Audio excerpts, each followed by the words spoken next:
그리스도 중심 성경 읽기 리딩 지저스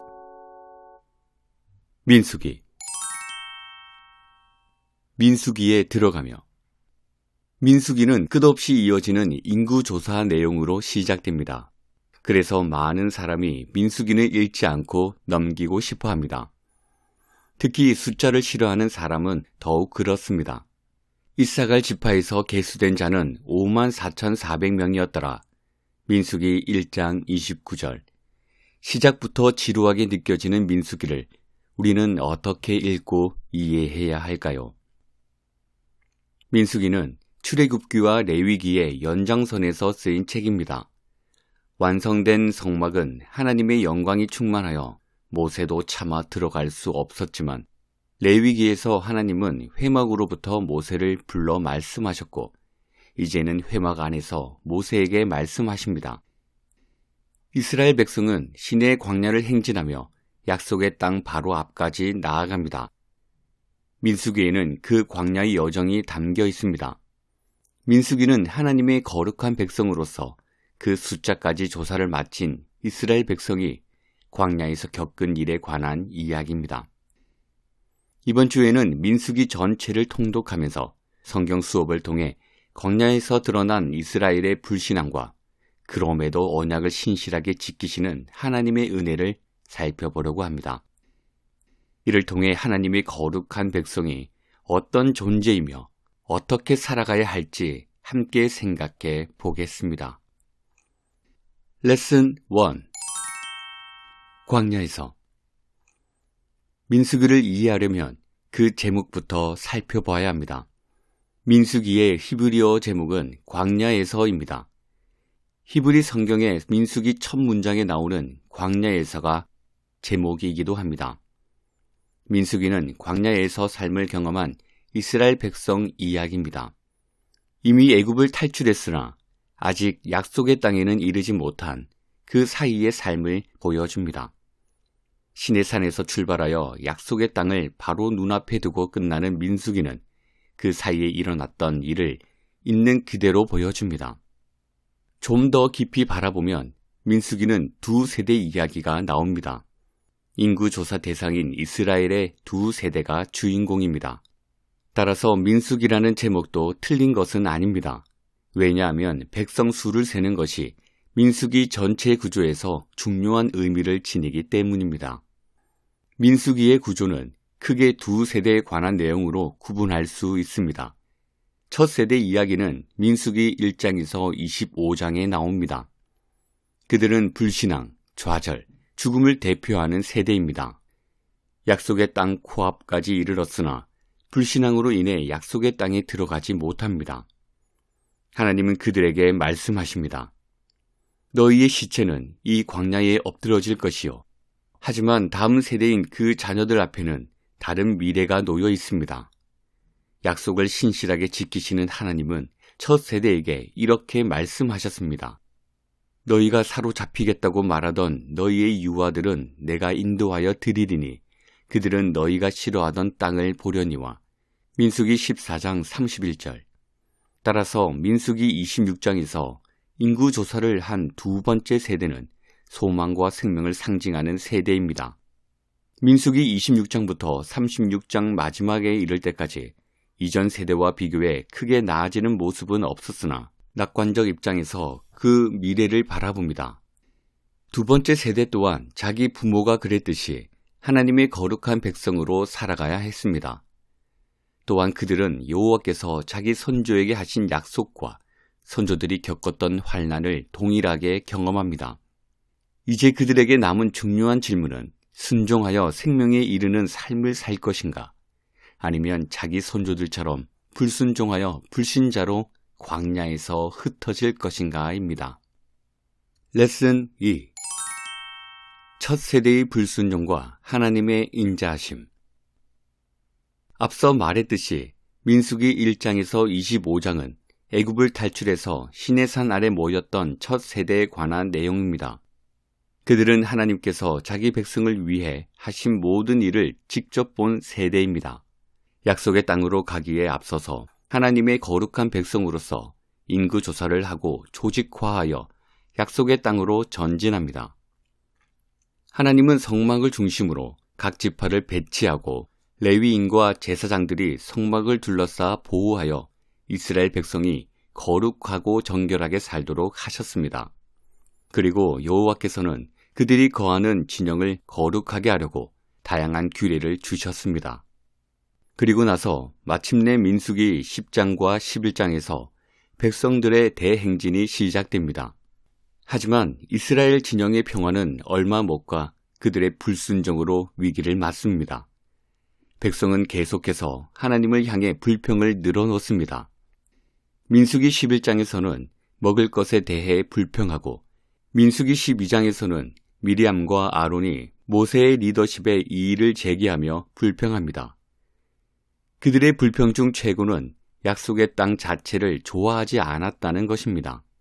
12명이 약속의 땅을 정탐하고 돌아왔는데 정탐꾼의 의견이 갈립니다. 여호수아와 갈렙 2명만 크신 하나님을 바라봅니다.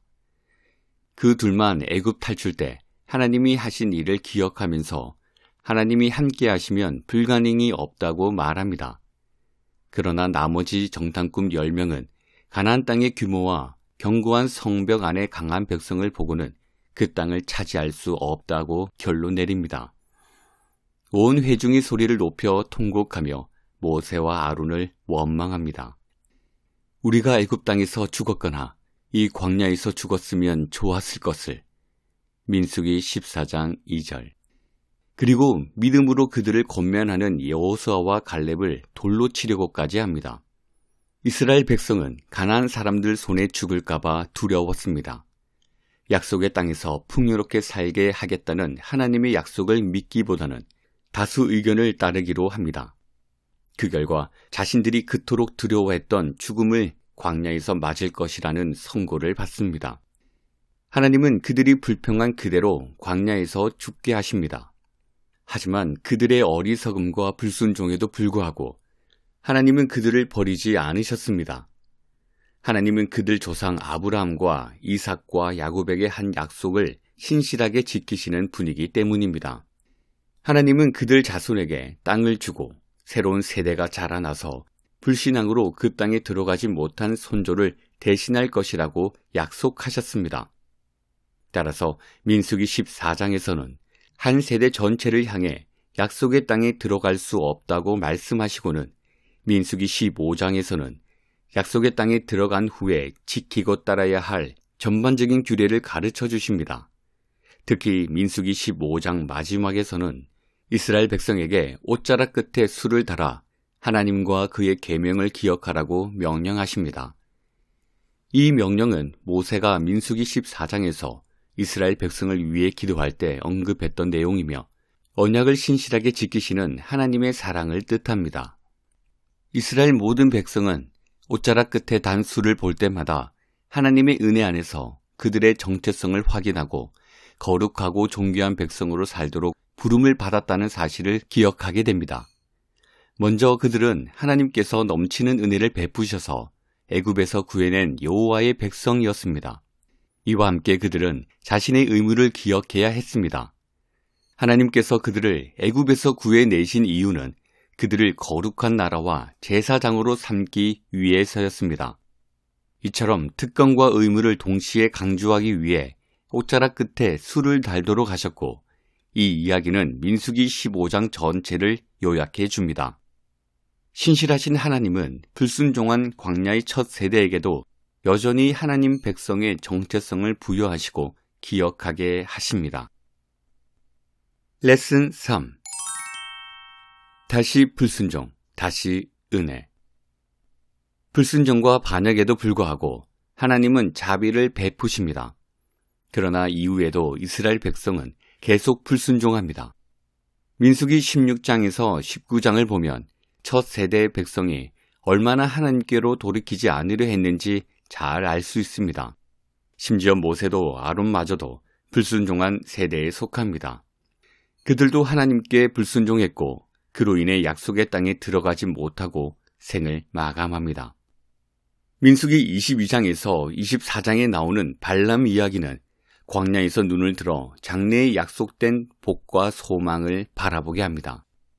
한 별이 야곱에게서 나오며 한 규가 이스라엘에게서 일어나서 모압을 이쪽에서 저쪽까지 쳐서 무찌르고 또 셋의 자식들이 다 멸하리로다. 그의 원수 에돔은 그들의 유산이 되며 그의 원수 세일도 그들의 유산이 되고 그와 동시에 이스라엘은 용감히 행동하리로다. 주권자가 야곱에게서 나서 남은 자들을 그 성읍에서 멸절하리로다. 민수기 24장 17절에서 19절. 장래에 대한 복된 예언은 현재에도 복과 소망을 가져다 줍니다. 무엇보다 이스라엘의 장래가 존재한다는 사실입니다. 이 사실은 하나님께서 자기 백성 이스라엘을 통해 자신의 목적을 이루신다는 뜻입니다. 이스라엘을 위해 그 대적을 물리치시겠다는 하나님의 약속은 이스라엘 백성이 불순종한다고 해서 취소되거나 사라지지 않습니다. 따라서 이스라엘 백성이 하나님께 끊임없이 반역해도 발람조차 그 백성을 저주할 수 없었습니다. 이러한 하나님의 신실하심은 오히려 이스라엘의 고집스러운 불순종을 부각합니다. 이렇게 이스라엘의 장래에 대한 놀라운 축복이 선포된 후에 매우 참담한 현실이 바로 이어집니다.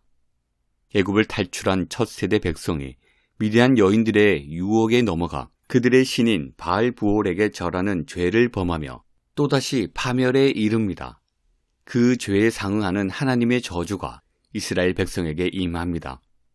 발람은 할 수 없었고 하나님께서 하지 못하게 하셨던 하나님의 백성을 향한 저주가 이스라엘 백성이 죄를 범하자 그들에게 임합니다.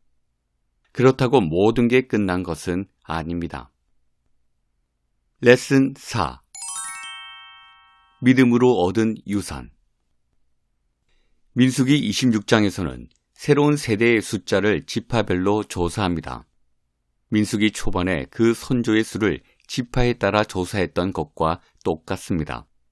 하나님께서 이전 세대를 완전히 멸하셨음에도 백성의 총수는 거의 변하지 않고 그대로였습니다.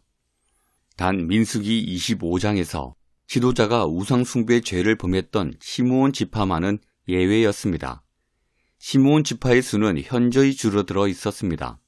새롭게 인구조사를 마친 두 번째 세대가 가장 먼저 풀어야 했던 숙제는 슬로브핫의 딸들에게 아버지의 유산을 물려주는 것이었습니다. 여기서 문제는 아버지가 아들 없이 광야에서 죽었을 때 여성인 딸들이 약속의 땅에서 유산을 받을 수 있는가였습니다. 이 질문이 지닌 중요한 의미는 슬로브핫의 딸들이 자신들도 유산을 물려받을 수 있다고 믿고 있었다는 것입니다. 아버지가 이미 죽었고 딸들은 원래 유산을 받을 수 없었지만 이들은 약속의 땅에서 지파마다 물려받을 유산이 있다면 자신들도 그중 일부를 물려받아야 한다고 믿었습니다. 두 번째 세대 이야기가 마무리되는 민수기 36장에 이 이야기가 다시 나오는 것을 통해 이 문제의 중요성을 알 수 있습니다. 문제의 해결이 민수기 마지막 장에 나오는 수미상관 구조로서 유업을 받는 문제가 두 번째 세대 이야기의 시작과 끝을 장식합니다. 그리고 그 사이 이야기는 가나안 정복 사건으로 시작합니다. 이스라엘 백성은 먼저 요단강 동쪽을 정복했습니다. 하지만 정확히 말하면 그곳은 하나님이 아브라함에게 약속하신 땅이 아니었습니다. 그런데 약속의 땅에 들어가기도 전에 르우벤 자손과 갓 자손이 이미 정복한 요단강 동쪽에 머물고 싶다고 하면서 위기를 맞습니다. 약속의 땅을 눈앞에 둔 상황이었습니다. 이스라엘 민족은 적절한 타협 과정을 거치며 이 위기를 해결합니다. 요단강 동쪽에 남겠다고 한 백성이 선발대로 가나안 땅에 들어가기로 하고 가나안 정복이 확실히 끝난 다음에 요단강 동쪽으로 돌아와 자기들 몫의 유산을 받기로 합니다. 이제 민수기 33장에서 35장에서는 애굽 탈출 후의 여정을 돌아본 후 여호와께서 모세에게 약속의 땅을 자세히 일러주시고 지파에 따라 분배하시는 장면이 나옵니다. 그리고 이어서 레위인 성읍과 도피성을 지정하십니다. 이를 통해 하나님은 이스라엘 백성이 약속의 땅에서도 거룩함과 정결함을 지키기를 원하셨습니다. 마지막으로 다시 한번 약속의 땅에서 자신들의 유산을 보존하기를 원했고 그 사실을 의심치 않았던 슬로브앗의 딸들 이야기로 마무리됩니다. 이후에 이스라엘 두 번째 세대는 약속의 땅에서 유산을 받습니다. 레슨 5. 그 사이에서. 그렇다면 민수기가 우리에게 주는 의미는 무엇일까요? 이스라엘 백성이 그랬듯 우리 역시 어떤 의미에서는 그 사이에서 살고 있습니다. 우리는 그리스도께서 십자가에서 이루신 출애굽과 약속의 땅에 들어가는 그 중간에 있습니다. 이스라엘 백성처럼 우리도 광야에 있습니다. 우리가 살면서 겪는 여러 시험은 이스라엘 백성이 광야에서 겪는 시험에 비길 수 있습니다. 히브리 3장을 보면 알 수 있죠. 광야 시대를 산 두 세대는 서로 다른 삶을 보여줍니다. 우리는 첫 세대가 그랬듯이 인생이 난관에 부딪힐 때 하나님을 원망하며 불평할 수도 있고 두 번째 세대처럼 하나님이 주시는 힘으로 내일을 바라보며 살 수 있습니다. 우리가 어떤 길을 선택하든 하나님의 약속은 반드시 이루어집니다. 하나님은 자신의 약속을 성취할 자기 백성을 준비시키시고 그들에게 유업을 주십니다. 여기서 중요한 것은 우리가 유업을 받는 자에 속하는가입니다. 이스라엘 백성이 되었다고 해서 끝이 아닙니다. 애굽 땅에서 나와 홍해를 건넌 것만으로도 충분하지 않습니다. 시내산 아래에서 조사한 백성 수에 들어가도 충분하지 않습니다. 새 이스라엘의 일원이 되어 하나님 뜻을 깨달아 알고 하늘에 속한 비밀을 맛보며 성령을 경험하는 것으로도 충분하지 않습니다. 한번 빛을 받고 하늘의 은사를 맛보고 성령에 참여한 바 되고 히브리서 6장 4절. 약속의 땅에 들어가 안식을 누리려면 오랜 인내가 필요합니다. 믿음과 그에 따르는 인내로 약속의 위업을 받을 수 있습니다. 하나님은 그분의 약속을 성취하시고 성도들을 끝까지 보호하십니다. 히브리서에 따르면 인내를 위해 가장 중요한 것은 마음을 완고하지 않게 하는 것입니다. 첫 세대의 문제는 단지 그들이 범한 죄만이 아닙니다. 민수기는 그들의 죄를 다루시는 하나님도 보여주지만 하나님의 은혜 또한 반복해서 이야기합니다. 민수기 14장 18절은 두 가지를 모두 보여줍니다. 모세가 시내산에서 하나님이 어떤 분이신지 말합니다. 여호와는 노하기를 더디하시고 인자가 많아 죄악과 허물을 사하시나 형벌받을 자는 결단코 사하지 아니하시고 아버지의 죄악을 자식에게 갚아 3, 4대까지 이르게 하리라. 민수기 14장 18절. 민수기는 하나님의 공의와 자비를 우리에게 동시에 보여줍니다. 이것을 기억하며 우리 마음이 완고해지지 않도록 주의해야 합니다. 하나님께서는 예수 그리스도를 통해 우리를 구원해 주셨습니다. 그리고 마지막 때에 우리를 하늘에 속한 본향으로 인도해 영원한 안식을 얻게 하실 것입니다. 우리 모두 그 사이에서 하나님의 거룩한 백성이자 제사장으로서 믿음과 인내하며 살아가기를 바랍니다.